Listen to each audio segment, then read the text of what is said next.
የዜጎችን ያኗኗር ዘይቤ ለማሻሻል በከተማ ተተግብሮ ተጨባጭ ለውጥ ያስመዘገበው የኮሪደር ልማት ወደ ገጠሪቱ የሀገሪቱ ክፍልን በመዝለቅ የአርሶምን የአርብቶ አደሩን ሕይወት ለማሻሻል በተለያዩ አካባቢዎች ማሳያ ተግባራዎች ተከናውኗል። ይህን እውነት በመገናኛ ብዙሃን አማራጭ አደመጥኩት፣ እኛም ጋር መቼ ይመጣ ይሆን ስል ጠየቅኩ የሚሉት በጎንደር ዙሪያ ወረዳ የሳይና ሳቢያ ቀበሌ ነዋሪው ደሴ ሲሳይም የእነሱ መንደር ለዚህ እድል መታጨቷን ሲሰሙ ያጫረባቸውን አግራሞት እንዲያነሳሉ። ኤፍኤም በተለያየ መንገድ ስንሰማ የከተማ ኮሪደር እየተባለ ጎንደርም ፋሲልም መስቀል አደባባይም ከተማውም ሲለማ አይተናል። ነገር ግን ደግሞ የገጠር ኮሪደር እያሉ ጠቅላይ ሚኒስትሩ ሲያወጉ እንሰማለን። ኤፍኤም እከታተላለሁ እና አሁን በመስከረም አካባቢ መጣው ገጠር ኮሪደር ልንሰራ ነው አሉ አመራሮች። እኛ ተደሰትን፣ የሚሆን አልመሰለንም። በርግጥ ከዚያም ከወራት በኋላ ያደምጡት የነበረም ከቀያቸውም በብዙ የራቀው ትግበራ እውን ሆኖ የድሉ ተጠቃሚ መሆናቸው ደስታን ፈጥሮባቸዋል። ያኔ የቤት እንስሳው ልክ እንደ ሰው ቤተኛ በሆነበት አኗኗር ዓመታትን የቆጠሩት እነሱ አሁን ላይ ከዘመናዊው ኑሮ ተቀላቅሎም አዲስ ምዕራፍ ጀምሯል። ይሄን የምናየውን ጣይ የሆነ ቤት፣ ሎጅ የሆነ ቤት፣ ግንብ ቤት፣ ፑሽና ቤት፣ የሽንት ቤት፣ የከብት ቤት፣ የዶሮ ቤት፣ የተለያየ የልጆች ምኝታ፣ የኛ ምኝታ፣ ሳሎን በጣም ከሚገባው በላይ እኔ አዲስ ህይወት አዲስ ዜና ነው። የኔ ድል ለሌላው የሚድረሰው ሁሉም ነገር በቃ አበባ ነው። ደስ ነው የሚል ሁሉም ነገር የቤተ መንግስት ቤት የበሰለ ነው።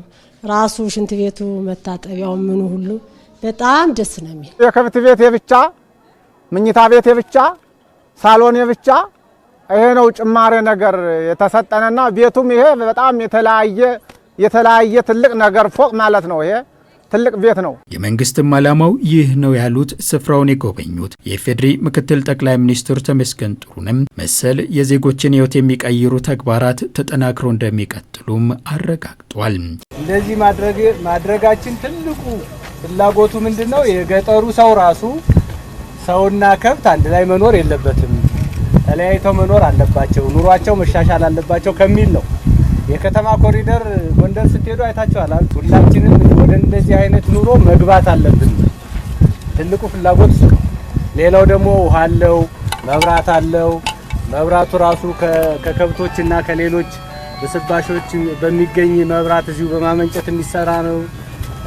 ልጆቻችሁ የምታስተምሯቸው ጥሩ መኝታ ቤት አላቸው፣ የሚያጠኑበት አምፖል አላቸው። ነገ ደግሞ ሁሉም ሰፈር እንደዚህ ሲሆን መጠን እንጠይቃቸዋለን። የገጠሩ ማህበረሰብ ያኗኗር ዘይቤ ማዘመንና የተሻለ ኑሮን እንዲመራ የማድረግ ትልም አንዱ ተደርጎ በትኩረት እየተሰራ ይገኛል። በዚህም በሀገሪቱ የተለያዩ አካባቢዎች ያለውን ከባቢያዊ ጸጋ በመጠቀም በርካቶችን ተደራሽ ማድረግ ተችሏል። የዚህ እውነት ተጋሪ የሆነችው የጎንደር ዙሪያ ሳይና ሳቢያ ቀበሌም በተለየ መልኩ በመንደሩ የጤና ተቋም ተካቶላታል።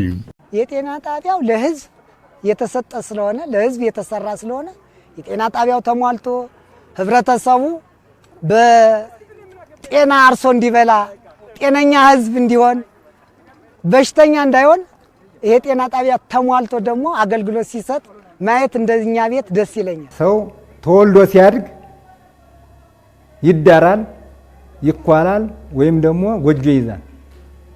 ግን ይሄ ሁለተኛ ትውልድ ነው። ሁለተኛ ትውልዳችን ማለት ነው። ስዳርም እንደዚህ ደስ አላለኝም እና አዲስ ነገር ነው ያየነና በጣም መንግስታችንም እናመሰግናለን።